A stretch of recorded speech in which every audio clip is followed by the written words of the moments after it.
قیامت کے قریب عیسیٰ علیہ السلام آسمان سے نازل ہوں گے اور ان کا نزول اس بات کی علامت ہوگا کہ اب قیامت قریب ہے۔ عیسیٰ علیہ السلام اور نبی کریم صلی اللہ علیہ وسلم کے درمیان اور کوئی نبی نہیں ہے۔ اس لحاظ سے نبی کریم صلی اللہ علیہ وسلم لوگوں سے زیادہ عیسیٰ علیہ السلام کے قریب ہیں، جیسا کہ مسند احمد کی ایک حدیث میں ہے۔ نبی اکرم صلی اللہ علیہ وسلم نے فرمایا، انبیاء کرام سب ایک باپ کے بیٹے بھائی کی طرح ہیں، مائیں جدا جدا اور دین ایک ہے، اور تمام لوگوں سے زیادہ عیسیٰ کے نزدیک میں ہوں، کیونکہ میرے اور ان کے درمیان کوئی نبی نہیں ہے۔ نبی کریم صلی اللہ علیہ وسلم اور عیسیٰ علیہ السلام کی درمیانی مدت قریباً 560 سال ہے۔ آپ فرماتے ہیں وہ بہت جلد نازل ہوں گے، جب تم انہیں دیکھو گے تو پہچان لوگے۔ وہ درمیانے قد کے ہیں، ان کا چہرہ سفید اور سرخی مائل ہے، ان کے سر کے بال سیدھے ہیں، ان کے بالوں سے پانی کے قطرے گرتے محسوس ہوں گے، حالانکہ ان کا سر بالکل خشک ہوگا۔ وہ مسجد دمشق کے سفید منارے پر اتریں گے، صلیب کو توڑ دیں گے، خنزیر کو قتل کر دیں گے، جزیے کو ختم کر دیں گے، عیسائیت سمیت تمام باطل دینوں کو ختم کر دیں گے، نصرانیت کی تمام علامات مثلا صلیب اور خنزیر کا خاتمہ کر دیں گے۔ ان کے زمانے میں تمام مذہب ختم ہو جائیں گے، صرف اسلام باقی رہ جائے گا۔ دجال کو بھی اللہ عیسیٰ علیہ السلام کے ہاتھوں قتل کرا دیں گے۔ پوری زمین پر صرف اسلام ہوگا، ساری زمین امن کا گہوارہ بن جائے گی، یہاں تک کہ بکری اور شیر مل کر زندگی بسر کریں گے، بچے سانپوں سے کھیلیں گے، کوئی کسی کو تکلیف نہیں پہنچائے گا۔ عیسیٰ علیہ السلام زمین پر 40 سال قیام کریں گے، پھر آپ کی وفات ہو جائے گی۔ مسلمان آپ کی نماز جنازہ ادا کر کے آپ کو دفن کریں گے۔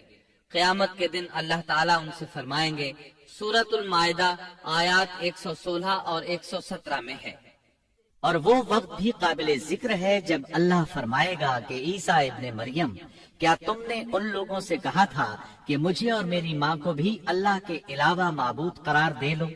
عیسیٰ عرض کریں گے کہ تو پاک ہے، مجھے کسی طرح لائق نہ تھا کہ میں ایسی بات کہتا جس کے کہنے کا مجھے کوئی حق نہیں۔ اگر میں نے کہا ہوگا تو تجھے اس کا علم ہوگا، تو میرے دل کے اندر کی بات بھی جانتا ہے، اور جو کچھ تیرے نفس میں ہے میں اس کو نہیں جانتا۔ تمام غیبوں کا جاننے والا تو ہی ہے۔ میں نے تو ان سے اور کچھ نہیں کہا مگر صرف وہی جو تو نے مجھے حکم فرمایا تھا کہ تم اللہ کی بندگی اختیار کرو، جو میرا بھی رب ہے اور تمہارا بھی رب ہے۔ میں ان پر گواہ رہا جب تک ان میں رہا، پھر جب تو نے مجھے اٹھا لیا تو ہی ان پر نگران تھا، اور تو ہر چیز کی پوری خبر رکھتا ہے۔ اللہ تعالیٰ اہل کتاب کو مخاطب کر کے سورۃ النساء آیات 171 اور 172 میں فرماتے ہیں، اے اہل کتاب، اپنے دین کی بات میں حد سے نہ بڑھو اور اللہ کے بارے میں حق کے سوا کچھ نہ کہو۔ مسیح یعنی مریم کے بیٹے عیسیٰ بس اللہ کے رسول ہی تھے اور اس کا خاص حکم تھے جو اس نے مریم کی طرف بھیجا تھا، اور اس کی طرف سے ایک روح تھے۔ تو اللہ اور اس کے رسولوں پر ایمان لاؤ اور یہ نہ کہو کہ خدا تین ہے۔ اس اعتقاد سے باز آؤ کہ ایسا کرنا تمہارے حق میں بہتر ہے۔ اللہ ہی معبود واحد ہے اور اس سے پاک ہے کہ اس کی اولاد ہو۔ جو کچھ آسمانوں میں اور جو کچھ زمین میں ہے سب اسی کا ہے، اور اللہ ہی کارساز کافی ہے۔ سیدنا عیسیٰ علیہ السلام کو اللہ تعالیٰ نے کتاب انجیل عطا فرمائی تھی۔ یہ کتاب بس تورات ہی کی درست شکل تھی۔ مطلب یہ کہ سیدنا عیسیٰ علیہ السلام کی بنیادی تعلیم اگرچہ تورات کے مطابق تھی، لیکن یہودیوں نے تورات میں رد و بدل کر دیا تھا۔ اس لیے اللہ تعالیٰ نے سیدنا عیسیٰ علیہ السلام کو انجیل عطا فرمائی۔ سیدنا عیسیٰ علیہ السلام کو نبوت ملی تو آپ نے ان سب کی اصلاح کی کوششیں شروع کی۔ اس وقت کے یہودی بھی 4 طبقات میں بٹ گئے تھے۔ ان کے عقائد وہ نہیں رہے تھے جو موسیٰ علیہ السلام نے انہیں دیے تھے۔ آپ نے ان سب کے عقائد کا جائزہ لیا اور ان کی اصلاح کے لیے اپنی زندگی وقف کر دی، لیکن ان بدبختوں نے آپ کی باتیں ماننے سے یکسر انکار کر دیا۔ نہ صرف یہ کہ تعلیمات کا انکار کیا بلکہ آپ کے دشمن بھی ہو گئے۔ سیدنا عیسیٰ علیہ السلام پر جو کتاب نازل ہوئی اس کا نام انجیل ہے، لیکن آج عیسائیوں کے ہاں 4 انجیلیں رائج ہیں۔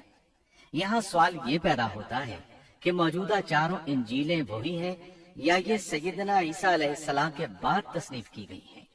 یہ ایک ایسا سوال ہے جو مدت سے سوال ہی چلا آ رہا ہے۔ عیسائی حضرات اس سوال کا جواب دینے سے قاصر ہیں۔ عیسائی عالم تک اس بات کا اقرار کرتے نظر آتے ہیں کہ ان میں سے کوئی ایک انجیل بھی مسیح علیہ السلام کی انجیل نہیں ہے اور نہ اس کا خالص ترجمہ ہے۔ موجودہ انجیلوں کے بارے میں عیسائیوں کے ہاں کوئی ایسی سند موجود نہیں جس کی بنا پر وہ کہہ سکیں کہ ان کی روایات کا سلسلہ سیدنا عیسیٰ علیہ السلام یا ان کے شاگردوں تک پہنچتا ہے۔ خود عیسائیت کی مذہبی تاریخ اس بات کی گواہ ہے کہ پہلی صدی عیسوی سے چوتھی صدی عیسوی کے شروع تک عیسائیوں میں 21 سے زیادہ انجیلیں الہامی یقین کی جاتی تھیں، لیکن 325 عیسوی میں ان میں سے 4 کو منتخب کر کے باقی کو غیر مستند قرار دے دیا گیا۔ 4 انجیلوں کا یہ انتخاب بھی کسی تاریخی یا علمی بنیاد پر نہیں کیا گیا تھا، بلکہ اس کے لیے ایک طرح کی فال نکالی گئی تھی۔ اس فال کو الہامی اشارہ سمجھ لیا گیا تھا۔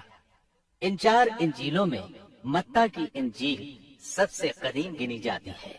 اس کے باوجود عیسائیوں کے پرانے عالم یہ بات تسلیم کرتے ہیں کہ یہ انجیل متی اصلی نہیں بلکہ اس کا ترجمہ ہے، اس لیے کہ اصل کتاب عبرانی زبان میں تھی جو اب ناپید اور ضائع ہو گئی ہے، اور موجودہ ترجمے کے بارے میں قطعی طور پر یہ نہیں کہا جا سکتا کہ یہ اصل زبان کا ترجمہ ہے، جبکہ مترجم کا نام تک معلوم نہیں اور نہ یہ پتا ہے کہ ترجمہ ہوا کے زمانے میں تھا۔ دوسری انجیل مرقس کی انجیل ہے۔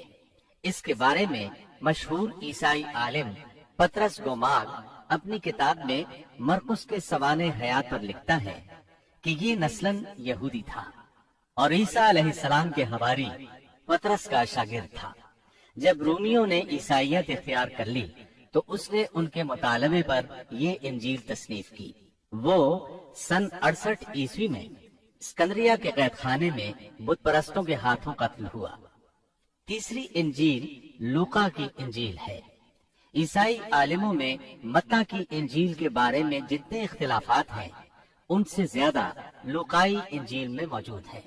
خود لوقا نے اپنی انجیل کے بارے میں لکھا ہے کہ یہ انجیل اس نے شاہ فیلس کے ساتھ خط و کتابت کی بنیاد پر لکھی ہے۔ وہ اسے مخاطب کر کے لکھتا ہے کہ سچ کی باتیں جن لوگوں نے کانوں سے سنی تھی انہوں نے ہم تک جس طرح پہنچائی ہیں ان کو بہت سے لوگ ہم سے نقل کر رہے ہیں، اس لیے میں ضروری سمجھتا ہوں کہ ان کو خود ہی صحیح طریقے پر کر دوں تاکہ تمہیں صحیح حقیقت معلوم ہو جائے۔ اس سے صاف معلوم ہوتا ہے کہ لوقا نے سیدنا مسیح علیہ السلام کا زمانہ نہیں پایا۔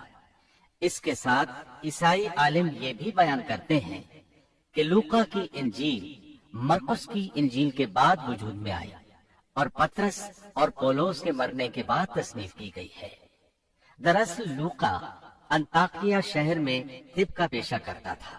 اس نے عیسیٰ علیہ السلام کو نہیں دیکھا اور عیسائیت کو سینٹ پال یعنی پولس سے سیکھا، اور سینٹ پال کے بارے میں یہ بات تحقیق کو پہنچ چکی ہے کہ وہ دراصل متعصب یہودی تھا۔ عیسائیت کا بدترین دشمن خیال کیا جاتا تھا۔ وہ عیسائیوں کے خلاف اپنی جد و جہد جاری رکھے ہوئے تھا، مگر جب اس نے دیکھا کہ اس کی تمام تر مخالفتوں اور رکاوٹوں کے باوجود عیسائیت ترقی کرتی جا رہی ہے اور روکے نہیں رک رہی، تو اس نے مکر و فریب سے کام لیا اور اچانک اعلان کیا کہ مجھ سے ایک عجیب معجزہ سرزد ہوا ہے۔ میں صحت کی حالت میں تھا کہ میں ایک دم زمین پر گرا جیسے کوئی کسی کو کشتی میں پچھاڑ دیتا ہے، اور اسی حالت میں مسیح علیہ السلام نے مجھے چھوا اور سخت الفاظ میں کہا کہ خبردار، آئندہ ہرگز میرے پیروکاروں کے خلاف کوئی قدم نہ اٹھانا۔ بس میں اسی وقت مسیح علیہ السلام پر ایمان لے آیا اور مسیح کے حکم سے مسیحی دنیا کی خدمت کے لیے مامور ہو گیا ہوں۔ مسیح نے مجھ سے کہا ہے کہ میں لوگوں کو مسیح کی انجیل کی بشارت سنا دوں اور اس کی پیروی کی ترغیب دوں۔ اس طرح اس نے آہستہ آہستہ کلیسا پر ایسا قبضہ کیا کہ دین عیسوی کی اصل صداقتوں کو مٹا کر اسے بدعتوں اور رسومات کا مجموعہ بنا ڈالا اور پوری مسیحیت کو بت پرستی میں تبدیل کر دیا۔ آج جو عیسائیت قائم ہے وہ اسی پولس کی ایجاد کردہ مسیحیت ہے۔ لہذا اس کے بعد کون دعویٰ کر سکتا ہے کہ اس کے شاگرد لوقا کی انجیل الہامی انجیل ہے؟ چوتھی انجیل یوحنا کی انجیل ہے۔ اس کے بارے میں عیسائیوں کا عام عقیدہ ہے کہ یہ سیدنا عیسیٰ علیہ السلام کے محبوب شاگرد یوحنا زبدی کی تالیف ہے۔ یوحنا عیسیٰ علیہ السلام کے 12 حواریوں میں سے ایک تھا۔